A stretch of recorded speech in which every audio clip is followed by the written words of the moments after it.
Hey, Wouter, thank you so much for your time. I want to, of course, talk about characters. You have this new course, Conceptual Characters with Wouter Tulp on schoolism. Now, if people have been watching the mini series that we've been doing here on all sorts of different aspects of conceptualizing characters, they would see a pattern. And that one pattern is that you're always starting off with the feeling of things rather than a visual of things.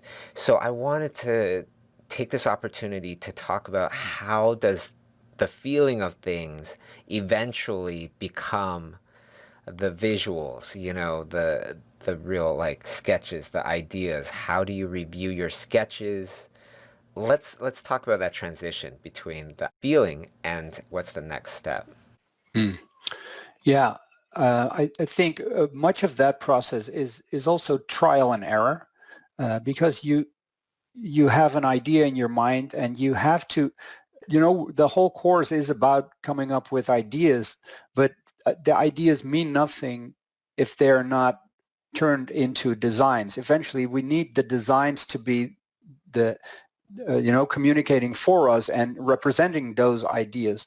So and that's why in this character designer's toolbox, I have this right column where we have all those visual elements like shapes and pose and color, and we need to arrange those elements in such a way that the idea is communicated through our design. So depending on the story that we're telling, I try to review my sketches and try to identify which designs represent the idea that I have in my mind best. Yeah, that's a very difficult thing. Like, how do you know what kind of things to leave out and what ideas to leave on the floor and what ideas to keep going forward with?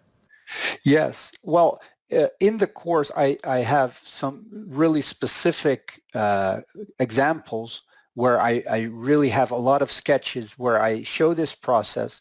But I think in general, it's really about, you come up with a lot of ideas during the process, and some ideas that, and I think people will recognize that sometimes you have this idea that you're so happy about. It's such a great idea.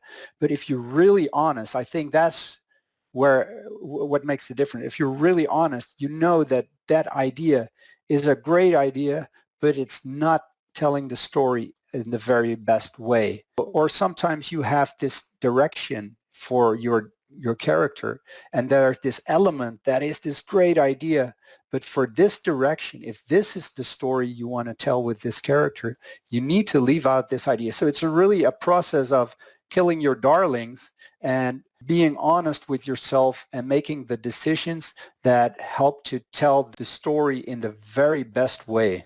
So, story is king, right? Absolutely. Or Yes. yeah, story is king or queen. And um, if Yeah. yeah, I love Yes. that whole entire thing because I remember I was working on this was years ago, over 10 years ago, the very first Alice in Wonderland with Tim Burton.